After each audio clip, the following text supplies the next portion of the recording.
በአማራ ክልል ያለው ጦርነት አሁንም ተባብሶ የቀጠለ ሲሆን በመተማ ወረዳ መሻ ቀበሌ የቁም ምሽግ ሰርቶም ህዝብ ሲያንገላታና ሲዘርፍ የሰነበተው የጠላት 78ኛ ክፍለ ጦር አካል ሬጅመንቶች ተደምስሰዋል።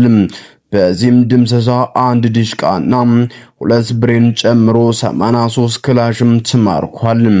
በልዩ ወታደራዊ ዕቅድ የማጥቃት ውጊያ የከፈተው ልማደኛው በላይ እዝ ደጃዝማች አራተኛ ኮር በክፍለ ጦር አርበኞች ክፍለ ጦርና ረመጡ ደጀን ክፍለ ጦሮች የተውጣጣ ደምሳሽ ፈጣን ተወርዋሪ ኃይል ጠላት የመሸገባቸውን ከፍተኛ ቦታዎች በመዝለቅ ከንጋቱ 12 ሰዓት እስከ ቀኑ 10 ሰዓት ድረስ ከባድ የጨበጣ ውጊያም በማድረግ ጠላትን የደመሰሰ ሲሆን ከመተማ ተነስቶ በነጋ ውሃ አድርጎ መሻ በመድረስ የውጊያ ድጋፍ ለማድረግ ከምዕራብ ወደ ሰሜን ምስራቅ አቅጣጫ የተንቀሳቀሰው ጠላት በደጃዝማች አራተኛ ኮር አጣንዋሴ ክፍለ ጦር ምስደርሶበት ተልኮው እንዲከሽፍም ተደረገም።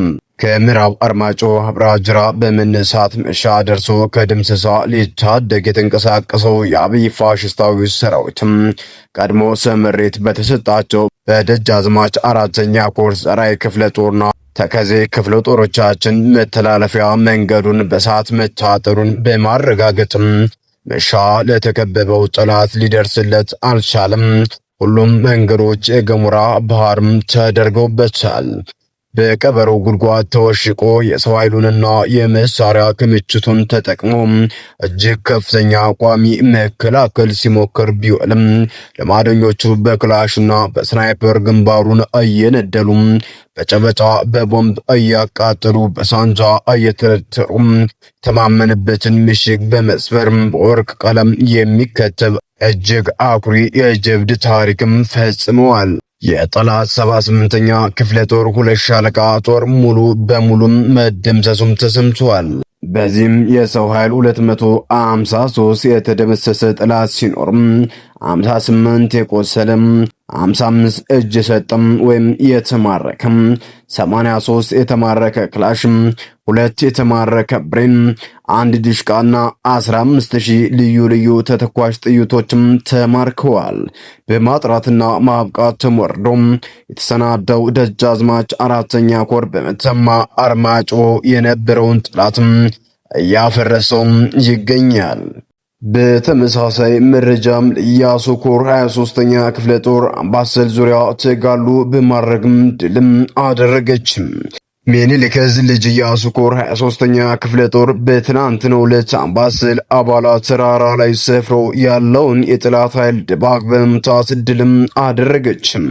ልጅ ኢያሱ ኮር 23ኛ ክፍለ ጦር ደቡብ ወሎ አምባሰል ጅጎዶ አባላት ተራራ ላይ ሰፍሮ የነበረውን የብልጽግና አራዊት ሰራዊት ጋር ብርቱ ፊልሚያ እያደረጉ አይቀጡ ቅጣትም እየቀጡትም ይገኛሉ።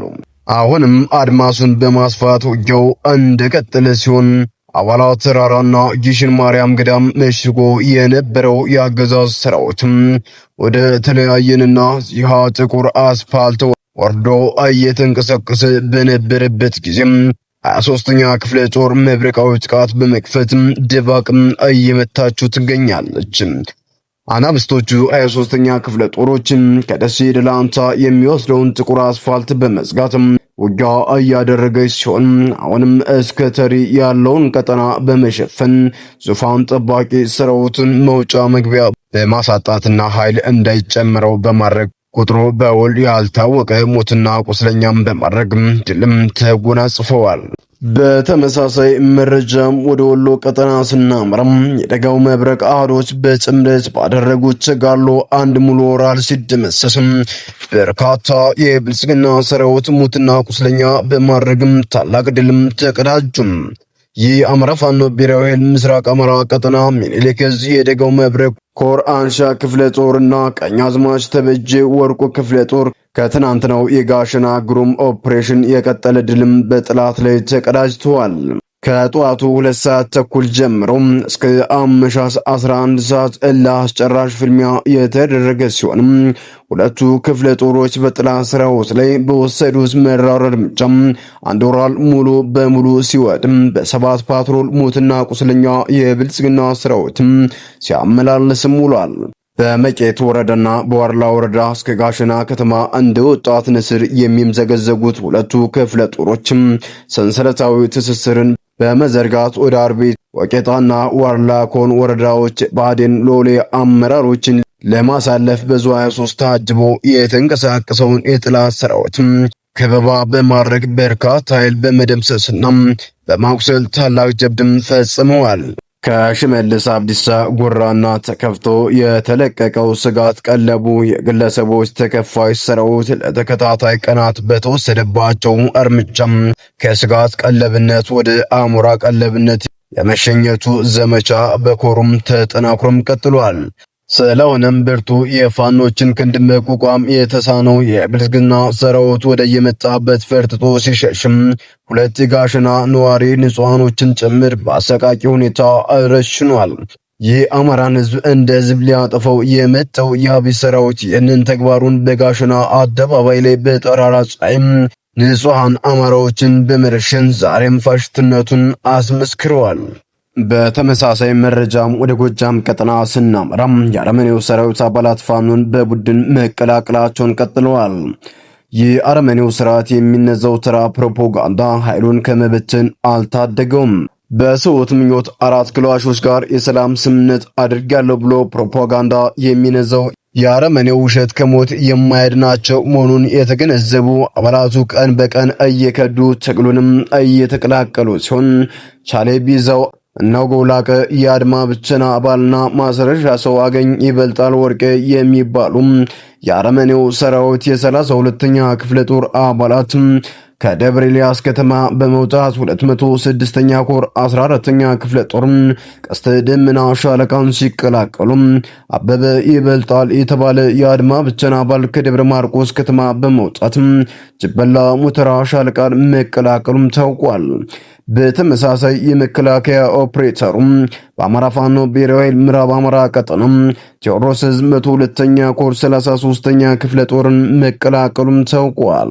ከ59ኛ ክፍለ ጦር 3ኛ ሻለቃ ወጡም ፋኖን የተቀላቀለው ፍትሃለው ዳኘው የተባለው የመከላከያ ኦፕሬተሩም ለተናገረው በአሁኑ ሰዓት ራሱን መከላከያ ብሎ የሚጠራው አሸባሪ ሰራዊት ፋኖን የመቋቋም አቅም እንደሌለውም ገልጾም ሁሉም የሰራዊት አባላቱ እየተበተነ ወደ ፋኖ መቀላቀል እንደሚፈልግም አስረድቷል። አውዳሚው አማራ ጠል ስርዓት የተጀመሩ የመንገድ ፕሮጀክቶችን አቋረጥም። አውዳሚው አማራ ጠል ስርዓት በምዕራብ ጎጃም ዞን ቋሪት ወረዳ የተጀመሩ የአስፋልት መንገድ ፕሮጀክቶችን ማቋረጡን ተረጋገጠም። በፌዴራል መንገዶች ባለስልጣን ይሁንታ የተጀመረው እጅጋ ቋሪት አርብ ገበያ ግሻ አባይ ቲሊሊ የአስፋልት መንገድ ፕሮጀክት በቋሪት ወረዳ የብልጽግና ሹማምንት አደናቃፊነትም ተቋርጧል። የውስጥ መረጃዎቻችን እንዳሳወቁት ከሆነም መንገዱ የተቋረጠው የቋሪት ወረዳ ገቢዎች ጽሕፈት ቤት ፕሮጀክቱን ሊከፍል ከሚገባው የግዥና የሰራተኛ 2% ግብር በላይ ከ9 ሚሊዮን ብር በላይ ግብር በመጠየቁ ምክንያትም መሆኑም ተሰምቷል። የጤና የትምህርትና የግብርና የማህበራት ወዘተ ተቋማትን ዘርፎና አውድሞ እየጨረሰ ያለው የብልጽግና ስርዓት አሁንም ደግሞ የህዝብን አይን ይከፍታል ተብሎ ተስፋ የተጣለበትን አስፋልት መንገድ ፕሮጀክትም አቋርጧል። የአማራን ህይወትና የመልማት ተስፋ እየነጠቀ ያለው አረመኔው መዝባሪ የብልጽግና ስርዓት ነባር የህዝብ ተቋማትን ሲዋድም መቆየቱም ይታወቃል። አውዳሚው አማራ ጠል ስርዓት ለአንድና ለመጨረሻ ጊዜ ላይመለስ እስካልተነቀለ ድረስ ህዝባችን የሚፈልገውን ልማትና ሰላም ማየት እንደማይችል ተገንዝቦ ትግሉን በነበረ ግለቱ ለማስቀጠል ይበልጥ መበረታታት እንደሚያስፈልግም የቋሪት ወረዳ ጊዜያዊ መንግስትም አሳስቧል። ሰላም ጤና ይስጥልን። የተወደዳችሁና የተከበራችሁ የሚዲያችን ቤተሰቦች ለሰዓቱ የነበሩን መረጃዎች እነዚህን መስሉ ነበር። በሌላው በተጠናከረ መረጃዎች እስከምንገናኝ በያላችሁበት ሰላም ቆዩልን።